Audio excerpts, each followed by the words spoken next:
የአዲስ አበባ ፖሊስ የኢትዮጵያውያንን ባህል፣ ሃይማኖትና ወግ የሚጻረር መልእክትና ምስል በማህበራዊ መገናኛ ዘዴዎች አሰራጭቷል ያለውን ግለሰብ ማሰሩን አስታወቀ። ፖሊስ እንደሚለው ሚሊዮን ድሪባ የሚባል ግለሰብ በተለያዩ የማህበራዊ መገናኛ ዘዴዎች ያሰራጫቸው ተንቀሳቃሽ ምስሎች በህብረተሰቡ ዘንድ ቅሬታን አስከትሏል። የኢትዮጵያ የወንጀለኛ መቅጫ ሕግ ጸያፍ ያለውን ድርጊት ፈጽሟልም ይላል ፖሊስ። ስዩም ጌቱ ከአዲስ አበባ። የአዲስ አበባ ፖሊስ የማህበራዊ ሴቶችን በመጣስ ወንጀል ጠርጥር ያለው ግለሰብ በጎዳናዎች ላይ የተለያዩ አጸያፊ ያሏቸው በተለይም የሴቶችን ክብር የሚነካ ኢሞራላዊ ድርጊቶችን በመፈጸም በተንቀሳቃሽ ምስሎች የቀረጻቸውን ይዘቶች በመልቀቅ የሚታወቅ በመሆኑ በወንጀል መጠርጠሩን ገልጿል። ፖሊስ በዚህ መግለጫ በማህበራዊ ሚዲያ የሚለቀቁ የአንዳንድ ምስሎች ተገቢነት ላይ ጥያቄ በማንሳት ህገወጥ ተንቀሳቃሽ ምስሎችን በሚለቁ ግለሰቦች ላይ የሚወስደውን ህጋዊ ያለውን እርምጃ አጠናክሮ እንደሚቀጥልም ነው ያስታወቀው። ለመሆኑ የአንድ ማህበረሰብ መገለጫ የሆነው ባህል፣ ሃይማኖትና የሴቶች መጠበቅ ላይ የማህበራዊ ሚዲያዎች አጠቃቀም ምን ጥላ ጥልቷል? ዶክተር መሳይ ገብረ ማርያም በአዲስ አበባ ዩኒቨርሲቲ የማህበራዊ ሳይንስ ወይም ሶሻል ወርክ ተባባሪ ፕሮፌሰር ናቸው። የተለያዩ የሚዲያ ውጤት የሆኑ የማህበረሰቡን አስተዳደግ፣ አኗኗር በአንድ በሌላ መልኩ ተጽዕኖ እያሳደሩባቸው መጥቷል። ለኢትዮጵያ እኛ ሁለት ጾታ ነው ወንድና ሴት ሪኮግናይዝ ያደረግነው። ወንድ ልጅ እንዴት መልበስ አለበት፣ እንዴት መራመድ አለበት፣ ከቤተሰብ አንስቶ ሶሻላይዝ ሲያደርግ ወይም ደግሞ ስላለው ዓለም ሲያላምድ የመጣንበት መንገድ አለ፣ የረዥም ጉዞ። ከዛ ውጭ የሆኑ ነገሮች ሰዎች ምናልባት ለተለያየ ምክንያት አንዳንዴ የላይክ ጉዳይ ሊሆን ይችላል፣ ምንም ይዘት ቢሆን ሼር የማድረግ ፍላጎት ሊሆን ይችላል። ነገር ግን እንደዚህ አይነት ምስሎች የምናያቸው ልጆች ዛሬም ላይ ከቤተሰብ ስልክ አግኝተው እጃቸው ላይ በሚኖርበት ወይም ደግሞ ለልጆቹ ሊመጥን ማይችሉ መረጃዎች በቀላሉ ሊደርሷቸው ስለሚችሉ በአንድም በሌላ መልክ ጥሩም ይሁን መጥፎ የምንላቸው ነገሮችን ባዩ ቁጥር በዛው ተጽዕኖ ውስጥ የመውደቅ እድላቸው በጣም ሰፊም ስለሚሆን አላስፈላጊ የምንላቸውን ወይም ከማህበረሰቡ እሴት ውጭ የሆኑ ወይም ደግሞ እንደ አንድ ሀገር የተሻለ ብለን ወደፊት መሳል የምንፈልገው ማምጣት የምንፈልገውን አይነት ባህሪ ከሱ ውጭ የሆኑ ነገሮች ጠባሳ ነገር ሊያስከትሉ የሚችሉ ነገሮችን ተከታትሎ ማስቆም ያስፈልጋል ብዬ አስባለሁ። የሰው ልጅ ከውልደት እስከ ህልፈት አዳዲስ ነገሮችን እየተማረ መሄዱ የማይቀር ቢሆንም ማህበረሰቡን በሚረብሹ ተቀባይነት የሌላቸው ይዘቶችን ተከታትሎ መቆጣጠር ግን አስፈላጊነቱ ይጎላል ነው ያሉት።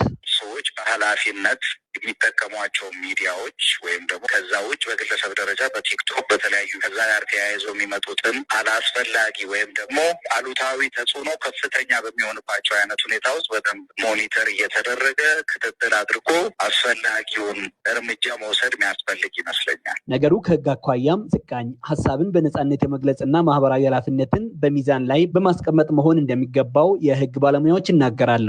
በሐዋሳ ዩኒቨርሲቲ የህግ መምህርና ባለሙያ የሆኑት በፈቃዱ ድርባ በማንኛውም መንገድ አንድ ሰው ወይም ደግሞ አንድ ቡድን ራሱን ሀሳቡን የመግለጽ መብት ፌዴራል ህገ መንግስትም በግልጽ የተቀመጠ ነው። ስለዚህ ሰዎች ሀሳባቸውን በነጻነት የመግለጽ መብት እንዳላቸው በጠቅላላው እንረዳ እንችላለን ማለት ነው። ያ ማለት ግን ከልዩ ሁኔታ ውጭ ወይም ኤክሰፕሽን ከምንለው ውጭ አይደለም። ስለዚህ ሰዎች፣ ቡድኖች ራሳቸውን በሚገልጹበት ሰዓት በግልጽ በፌዴራል ህገ መንግስትም እንደተቀመጠው እንዲሁም ደግሞ በኢትዮጵያ የወንጀል ህግም እንደተቀመጠው ራስን የመግለጽ ሀሳቦችን የማራመድ መብት ገደብ አለው ማለት ነው። ወይም ደግሞ አብሶሉት ራይት የምንለው አይደለም ማለት ነው። ስለዚህ አንደኛው ገደብ እንግዲህ የህብረተሰብ ሞራል ደህንነት ጋር የሚጣረሱ መሆን የለባቸውም ይላል እንግዲህ ህጉ። ስለዚህ በተለይ በማህበራዊ ሚዲያ በቲክቶክም ይሁን በፌስቡክም ይሁን በተደጋጋሚ የሚሰራጩ አንድ መልዕክቶች የማህበረሰባችንን ሞራልና ሴቱን የሚያጓድሉ የሚመለከተው የመንግስት አካል እነዚህ ሁለት ነገሮች ባላንስ ባደረገ መልኩ ተጠያቂ የሚሆኑ ሰዎችን ለህግ አቅርቦ ተጠያቂ የማድረግ ኃላፊነት ይኖርበታል ማለት ነው። ለዶይቼ ቬለ ዘገባ ስዩም ጌቱ ነኝ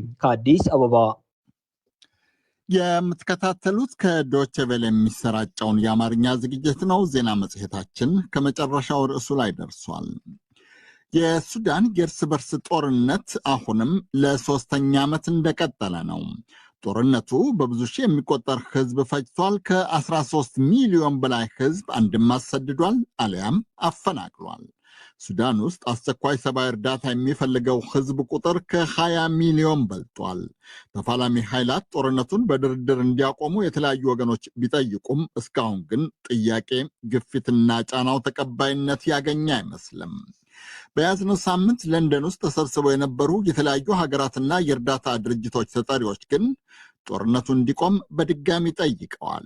የለንደን ወኪላችን መኮንን ሚካኤል ተከታዩን ዘገባ ልኮልናል። ጉባኤውን የመሩት የብሪታንያው የውጭ ጉዳይ ሚኒስትር ዴቪድ ላሚ ሲሆኑ የጀርመን መንግስትን በመወከል ደግሞ የጀርመን የውጭ ጉዳይ ሚኒስትር አናሊና ባይቡርግ ተገኝተዋል። ሁለቱ የውጭ ጉዳይ ሚኒስትሮች በተራ ባደረጉት ንግግር የብሪታንያው የውጭ ጉዳይ ሚኒስትር ዴቪድ ላሚ ይህ እልቂት በእንደዚህ ሁኔታ መቀጠሉ እጅግ የሚያሳዝንና ተገቢም እንዳልሆነ ገልጸዋል።